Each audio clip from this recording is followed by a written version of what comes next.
Hello friends, स्वागत है आपका आपके अपने चैनल एचएस स्टडी गाइड में। आज इस वीडियो में हम बात करने वाले हैं कि फोर्कलिफ्ट ऑपरेशन के वक्त आपको कौन सी चीज़ें करनी चाहिए और कौन सी चीज़ें आपने नहीं करना चाहिए, यानी कि dos and don't of forklift operations. तो चलिए शुरू करते हैं। तो सबसे पहले देखते हैं कि फोर्कलिफ्ट ऑपरेशन के वक्त आपने क्या चीज़ें करना चाहिए। तो सबसे पहला पॉइंट है कि जो भी ऑपरेटर्स है वो बाकायदा ट्रेन होना चाहिए और उसके पास वो फोर्कलिफ्ट चलाने का लाइसेंस होना चाहिए। वो सबसे पहले इंश्योर करना है। फिर उसके बाद है कि जब भी आपको फोर्कलिफ्ट का ऑपरेशंस करना हो तो उसके पहले आपको उस फोर्कलिफ्ट को चेक करना है। ये चेकिंग जो है वो आपको हर समय करना है, यानी कि जब भी आप फोर्कलिफ्ट ऑपरेशन कर रहे हो तो उसके पहले आपको उस फोर्कलिफ्ट को चेक करना है। वो बाकायदा हर एक शिफ्ट हो सकती है या फिर हर एक दिन में आपको उसको चेक करना है। फिर उसके बाद है कि जब भी आप फोर्कलिफ्ट का इंस्पेक्शन करते हो या फिर फोर्कलिफ्ट ऑपरेट करते हो तो उस वक्त आपने प्रॉपर पर्सनल प्रोटेक्टिव इक्विपमेंट का इस्तेमाल सही से करना है।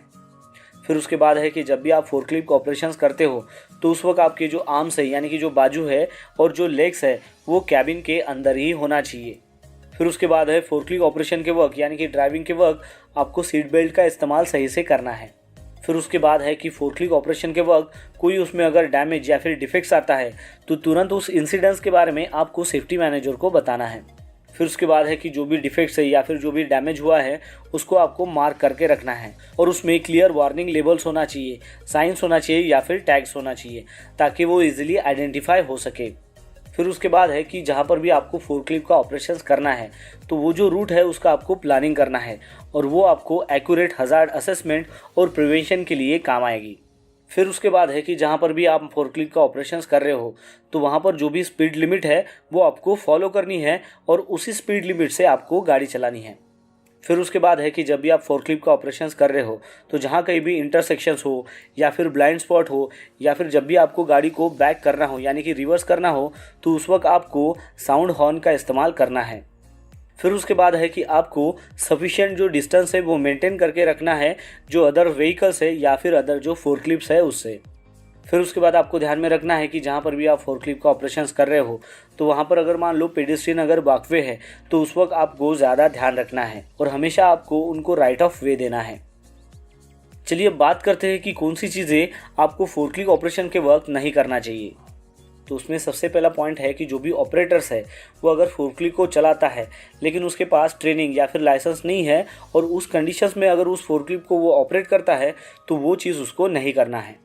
फिर उसके बाद है कि जो भी फोर्कलिफ्ट में डिफेक्ट्स और डैमेज है और उसके साथ में कोई ऑपरेटर अगर उस कंडीशंस में उस फोर्कलिफ्ट को चलाता है तो वो चीज़ भी उसको नहीं करना है। फिर उसके बाद है कि फोर्कलिफ्ट की जितनी कैपेसिटी है उस कैपेसिटी के ऊपर अगर आप उसको लोड कर रहे हो, यानी कि उसके ऊपर अगर लोड रखकर उसको चलाने की कोशिश कर रहे हो तो वो चीज़ भी आपको नहीं करना है।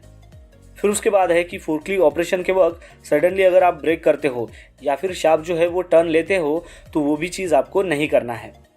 फिर उसके बाद है कि फोर्कलिफ्ट ऑपरेशन के वक्त अगर जहाँ पर भी स्लोप है और वहाँ पर अगर आप टर्न लेते हो तो वो चीज़ भी आपको नहीं करना है। फिर उसके बाद है कि फोर्कलिफ्ट ऑपरेशन के वक्त अगर आपके हाथ जो है वो अगर स्लिपरी है या फिर जो भी ग्लोव्स है वो भी अगर स्लिपरी है या फिर आपके जो शूज़ है वो भी अगर स्लिपरी है तो उस कंडीशंस में आपको उस फोर्कलिफ्ट को ऑपरेट नहीं करना है। फिर उसके बाद है कि फोर्कलिफ्ट ऑपरेशन जिस एरिया में आप कर रहे हो वहाँ पर उसकी बाकायदा जो भी स्पीड लिमिट है उसी स्पीड लिमिट को आपको फॉलो करना है, उस स्पीड लिमिट को आपको क्रॉस नहीं करना है। फिर उसके बाद है कि फोर्कलिफ्ट ऑपरेशंस के वक्त अगर आपका जो विजन है वो अगर लोड की वजह से ऑब्स्ट्रक्ट हो रहा है तो उस कंडीशंस में आपको फोर्कलिफ्ट को ऑपरेट नहीं करना है। फिर उसके बाद है कि फोर्कलिफ्ट को अगर आपने रनिंग कंडीशंस में अगर रखा है और उस कंडीशंस में अगर आप उसको छोड़ के जा रहे हो तो वो चीज़ भी आपको नहीं करना है।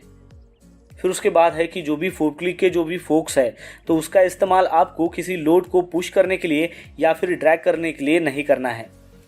फिर उसके बाद है कि जो भी लिफ्टेड फोक्स है उसके नीचे में किसी भी पर्सन्स को स्टैंड नहीं होना है या फिर उसके अंडर में वॉक नहीं करना है। फिर उसके बाद है कि फोर्कलिफ्ट के जो भी फोक्स है उसके ऊपर किसी भी पर्सन्स को खड़ा करके उसको लिफ्ट नहीं करना है। फिर उसके बाद है कि फोर्कलिफ्ट के जो भी फोक्स है उसको आपको लिफ्ट या फिर लोअर या फिर टिल्ट नहीं करना है जब तक आप हैंड ब्रेक का इस्तेमाल नहीं करते हो। तो दोस्तों आज इस वीडियो में हमने जाना कि फोर्कलिफ्ट ऑपरेशंस के वक्त आपने कौन सी चीज़ें करनी चाहिए और कौन सी चीज़ें नहीं करना चाहिए, यानी कि हमने उसके डूज और डोंट देखे हैं। तो बस आज के लिए इतना ही, मिलते हैं नेक्स्ट वीडियो में एक नए टॉपिक के साथ में। तब तक के लिए टेक केयर, बाय बाय।